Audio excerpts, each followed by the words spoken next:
Olá, queridos irmãos. O ID está começando. Uma boa tarde a todos. Que a paz de Jesus esteja com você e esteja com todos nós. Na tarde de hoje, estamos recebendo a irmã Roberta Peluso, que vem lá de Santa Cruz, do Mosteiro da Santíssima Trindade, um mosteiro beneditino, e nos dá o prazer da sua visita aqui no ID para meditar e orar o Evangelho de Jesus Cristo com você. Irmã Roberta, um prazer enorme a senhora estar aqui conosco. Meu também, Paulo, e todos os amigos da Fraternidade do Padre Ladislau. Antes de continuarmos conversando com a irmã Roberta, vamos ouvir o Padre Ladislau e a oração para o dia de hoje. Meu irmão, reza comigo ao Senhor. Senhor Jesus, tu neste momento estás me visitando com misericórdia. Os teus olhares penetrando em minha vida, a tua mão me tocando. E estás me perguntando, aonde vais? Aonde vais? Sim, Jesus, eu sei que o teu coração é cheio de amor e compaixão. Tu não viestes para me julgar. A tua palavra é suave de amor e perdão. Vem e segue-me. Ouve as minhas palavras. Eu sou o caminho, verdade e a vida. Jesus, fica sempre comigo. Eu quero andar contigo. Tu és o meu. Eu sou teu para sempre. Amém. Amém. Irmã Roberta, conta um pouquinho para nós, então, como é que foi assim, o começo do mosteiro ali em Santa Cruz, um mosteiro beneditino para mulheres, né? Uhum. Então, o nosso Mosteiro da Santíssima Trindade, ele foi fundado no dia 25 de janeiro de 1997. A gente veio para cá a convite do Dom Sinésio Bon, que era bispo da Diocese de Santa Cruz do Sul, e a nossa fundadora foi Madre Paula Ramos, que era abadesa emérita do Mosteiro de Nossa Senhora da Glória em Uberaba, que é a nossa casa-mãe lá em Uberaba, Minas Gerais. Então, nós estamos aqui no Rio Grande do Sul, trazendo o carisma beneditino para cá há 23 anos, né? É uma comunidade de monjas beneditinas em Santa Cruz do Sul, num lugar assim perto da natureza, um lugar silencioso, né? Porque Deus se manifesta para nós no silêncio, na natureza também. E somos então uma pequena comunidade, é uma pequena fundação, somos 7 irmãs, e nós temos lá uma pequena hospedaria que a gente acolhe as pessoas também que quiserem ficar conosco, passar uns dias para meditar, para rezar também. E temos também a liturgia das horas, né? Sim. Que o nosso trabalho principal é a oração. Então, são 7 momentos de liturgia das horas, as 7 orações. E também o trabalho de manutenção, né, do nosso mosteiro. Então, a gente tem hospedaria, a gente tem também artesanato, uma oficina de restauração de imagem, tem velas também, né? E tem uma pequena lojinha onde a gente vende esses nossos produtos artesanais. E o Mosteiro Beneditino, ele se caracteriza por um apostolado que a gente faz de acolhimento das pessoas, né? E essa vida que mistura, então, mescla, né, a oração com o trabalho, aí é a nossa característica, que vem aquela frase típica, assim, dos Sim. mosteiros beneditinos, que é o ora et labora. Isso, né? isso mesmo. Isso aí. Para você, telespectador, que não conhece o mosteiro da Santíssima Trindade, eu aconselho que você vá até Santa Cruz do Sul, porque realmente é um lugar maravilhoso. Várias pessoas aqui da nossa comunidade, aqui da Fraternidade, a Salete está, inclusive, me fazendo o sinal ali no estúdio, que ela sempre vai para lá, e o pessoal adora porque realmente o mosteiro é um lugar maravilhoso, um lugar com muita presença de Deus. Irmã, conta para mim, esse evangelho que a senhora escolheu, Marcos 10, o jovem rico, por que essa escolha para o programa hoje? Eu escolhi porque é uma passagem muito importante que fala de um processo de conversão, né? Que Jesus faz um convite ao jovem para segui-lo e o jovem, infelizmente, não segue.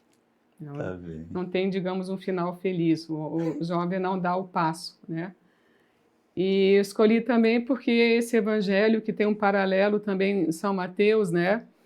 E esse foi um evangelho que ele foi assim a inspiração da conversão do Santo Antão, que é o pai dos monges, né? Sim. E como a gente tem a vida monástica e que nasceu então com Santo Antão e depois São Bento trouxe para o Ocidente toda essa tradição.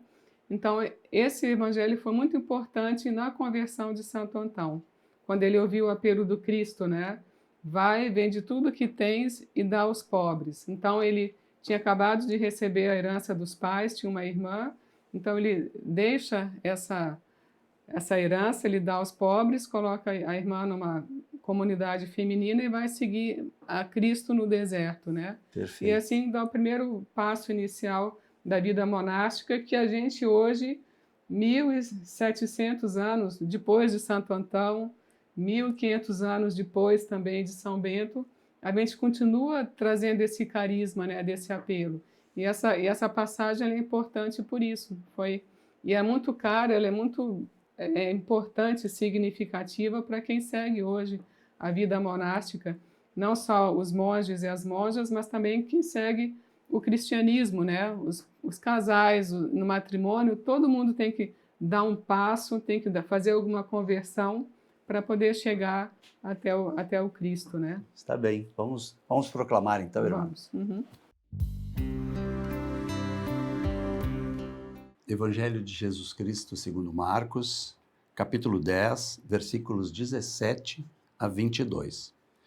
Tendo ele saído para se pôr a caminho, veio alguém correndo e, dobrando os joelhos diante dele, suplicou-lhe: Bom mestre, que farei para alcançar a vida eterna? Jesus disse-lhe: Por que me chamas bom? Só Deus é bom. Conheces os mandamentos?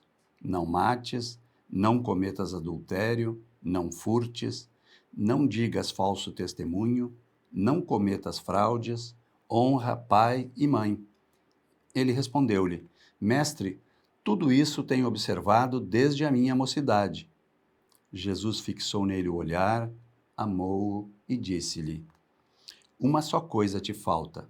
Vai, vende tudo o que tens e dá-o aos pobres, e terás um tesouro no céu.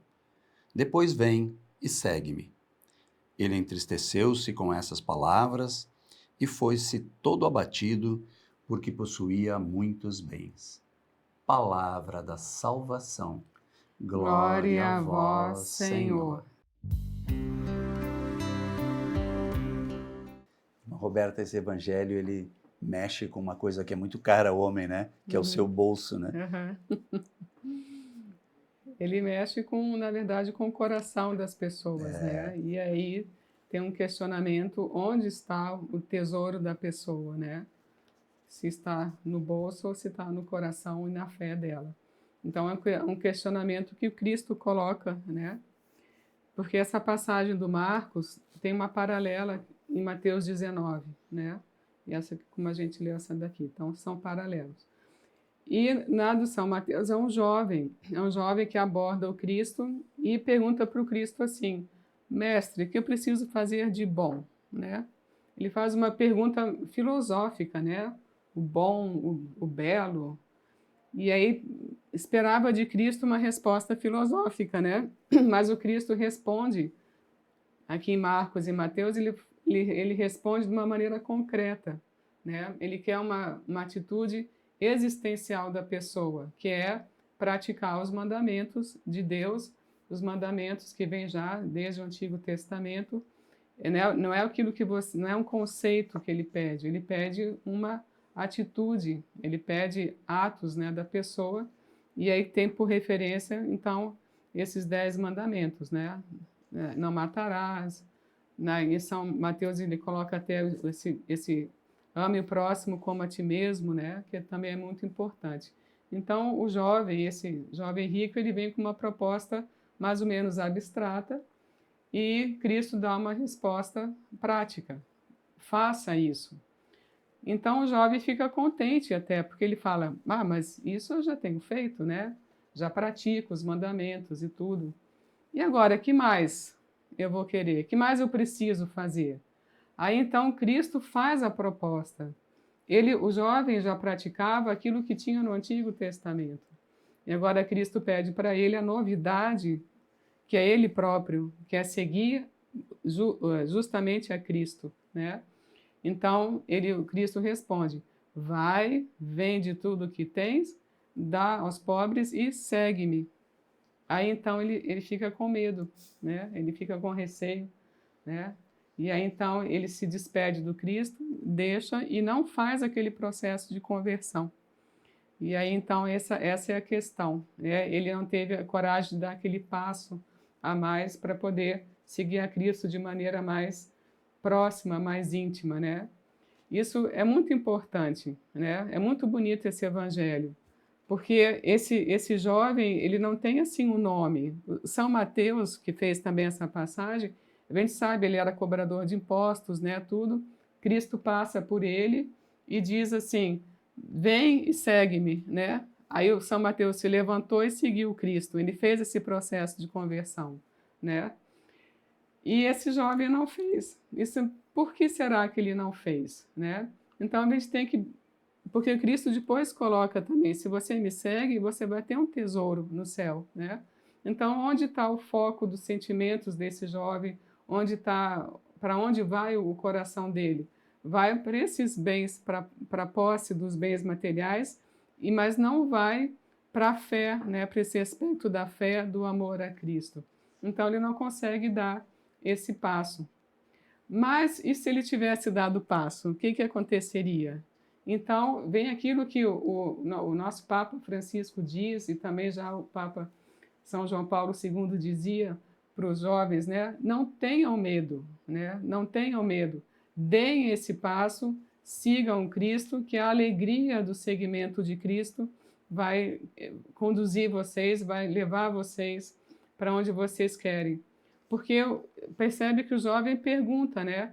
Ele fala assim, tudo isso eu já tenho feito. E agora, que mais? Né? Que mais que eu tenho que fazer?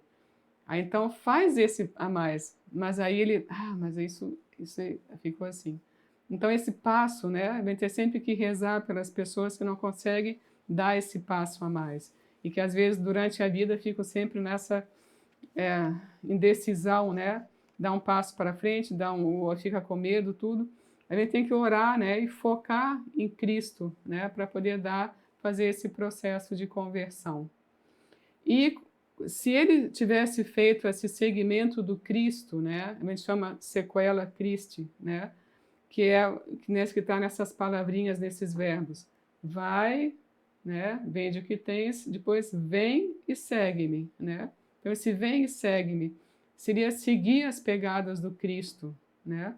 Não só para os jovens ou as jovens que querem ser religiosos ou religiosas, mas para qualquer jovem cristão, né? Um jovem pode seguir a Cristo no matrimônio também.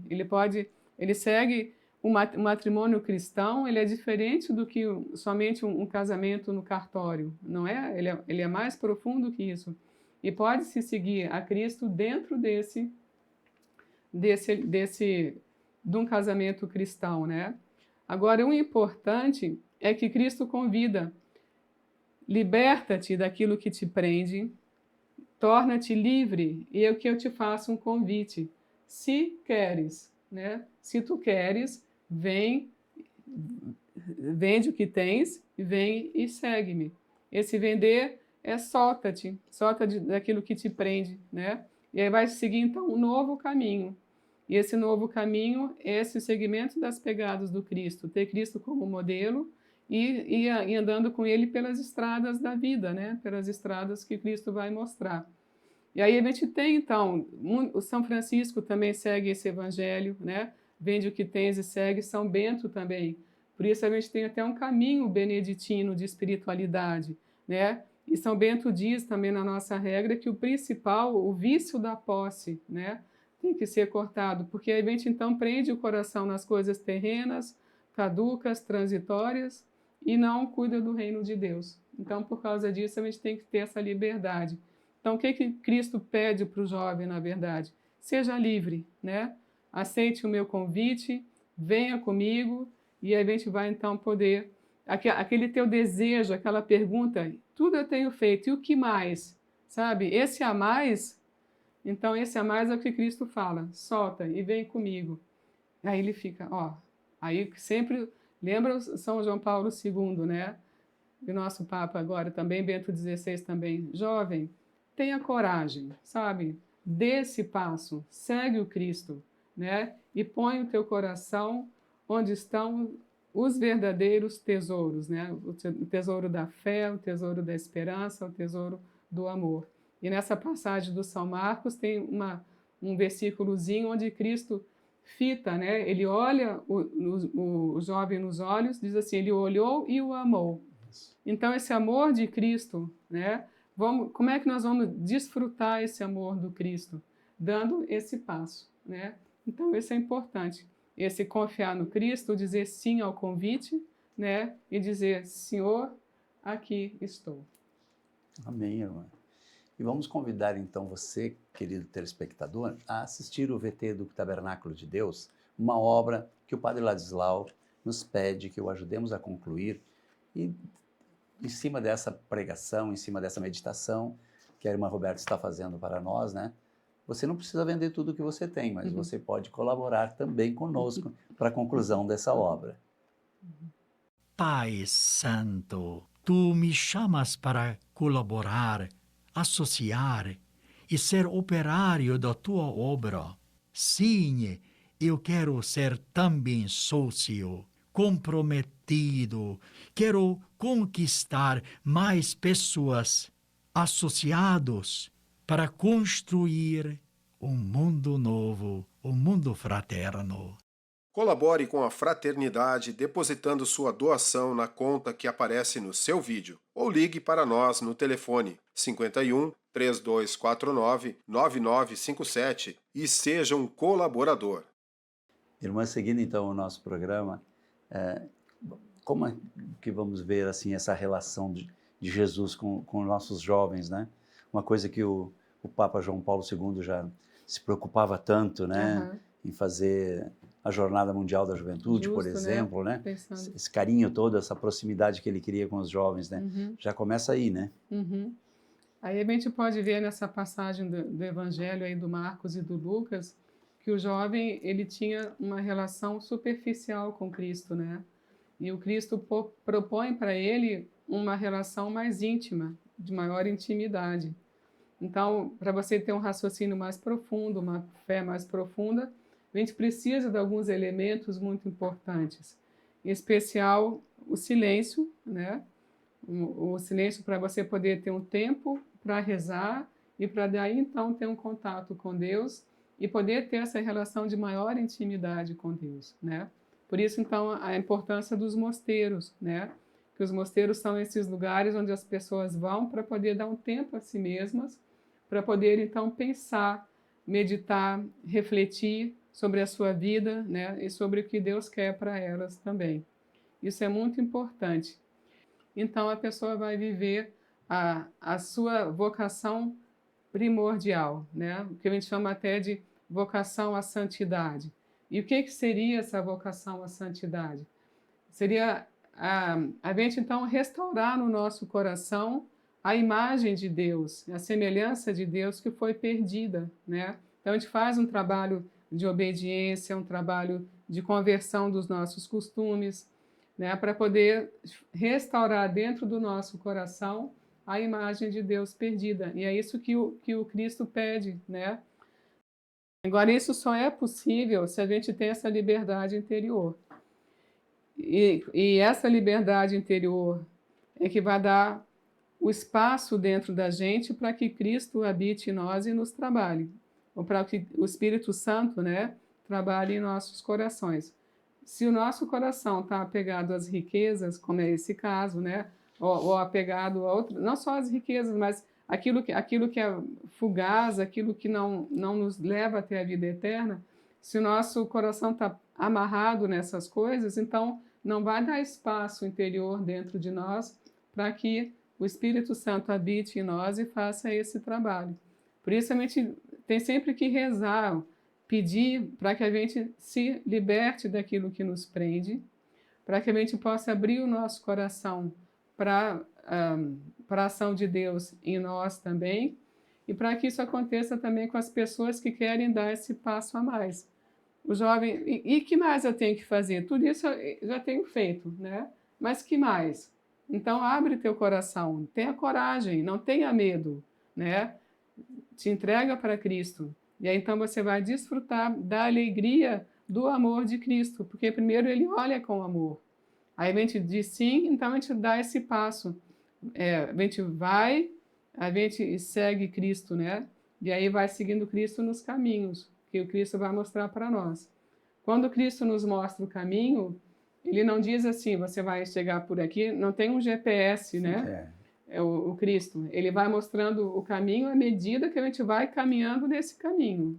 A gente sabe que o final é a vida eterna, que é Deus o nosso objetivo, tanto é que a pessoa, quando entra no mosteiro, o objetivo maior dela é procurar a Deus.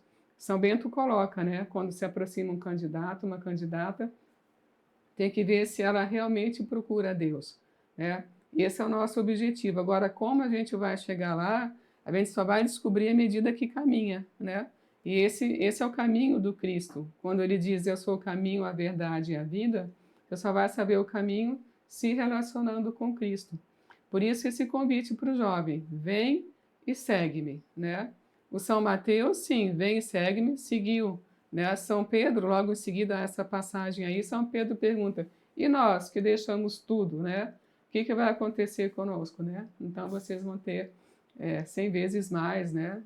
Já tem uma recompensa que é essa alegria, né? Essa alegria que vem do Espírito Santo. Então todas as pessoas, todos os cristãos que dão-se sim para o Cristo, para viverem, né? O seu batismo, né, com radicalidade, viver as graças que foram dadas no batismo, então a gente tem que se prender, tem que ter como foco o Cristo, né, que ele é o sentido da nossa vida, né. Então isso é muito importante também. Aqui tem uma passagem interessante que diz, né, São João Paulo II diz, o ser humano deve ser doado e restituído a Deus para poder ser restituído a si mesmo. É bonito isso, bonito, né? Tem que se aprofundar para poder saber quem ele é, né? E uma relação superficial a gente não conhece a si mesmo, também não conhece Deus, porque Deus ele está no mais profundo do nosso ser, né? E a nossa sociedade ela não colabora nesse sentido, né? Com tantas interferências assim. Por isso que é importante a gente ter esses elementos, né? Depois, uma outra passagem também, São João 15, também tem esse elemento vocacional, que é esse olhar de amor do Cristo. E São João coloca lá, não fostes vós que me escolhestes, mas fui eu que vos escolhi, para irdes e produzirdes fruto. Então, nós que estamos aqui, nós cristãos, a gente tem que dar um fruto na sociedade, né? E é pelos frutos que a gente conhece, né, a ação de Deus em nós. Por isso é importante a gente fazer esse caminho de se entregar ao Cristo, de seguir as pegadas de Cristo, né? E dar esse sim que é um sim tranquilo, um sim que para Deus a gente pode confiar nele, porque ele não abandona a gente, está sempre conosco e tudo. Então a gente vai agora rezar aquela oração do Jesus Mestre Divino, que ela é muito importante para a gente poder pedir para que Cristo continue passando, porque tem a obra de Deus, a gente é chamado por Deus para construir o reino de Deus aqui. Então tem que ter os operários, né? Sim. Os operários da Messe para ajudar aqui também na fraternidade do Padre Ladislau, para ajudar nas paróquias, na nossa diocese, no mosteiro, né? Então a gente tem que ter consciência de que a gente precisa desses operários, esses corações generosos, né? Que podem ajudar a igreja, o reino de Deus aqui na nossa terra, aqui nesses nossos tempos, né? E serem também dentro um sinal, né, de esperança, de conforto para as pessoas que sofrem, né? Então, vamos rezar. Vamos lá. Então, eu convido também os espectadores a rezarem conosco, né? Vocês que estão nos ouvindo aqui. Aquele Jesus, Mestre Divino. Então, vamos lá. Jesus, Mestre Divino, que chamastes os apóstolos a vos seguirem, continuai a passar pelos nossos caminhos, pelas nossas famílias, pelas nossas escolas, e continuai a repetir o convite a muitos de nossos jovens. Dai coragem às pessoas convidadas, dai força para que vos sejam fiéis como sacerdotes, como diáconos, como religiosos e religiosas, para o bem do povo de Deus e de toda a humanidade. Amém. Então é o bem para toda a humanidade, não é? É um bem que Cristo dá para nós e a gente então tem que dar para toda a humanidade. Amém, amém, amém. Eu convido então você, caro telespectador, para que encerremos o nosso programa orando uma Ave Maria em honra à nossa padroeira, Nossa Senhora da Evangelização. Vamos rezar, irmã? Vamos. Ave Maria, cheia de graça, o Senhor é convosco. Bendita sois vós entre as mulheres, e bendito é o fruto do vosso ventre, Jesus. Santa Maria, Mãe de Deus, rogai por nós, pecadores, agora e na hora de nossa morte. Amém. Vamos ficando por aqui. Nos despedimos de você. Até a próxima terça-feira e fiquem todos com Deus. Até lá. Até lá.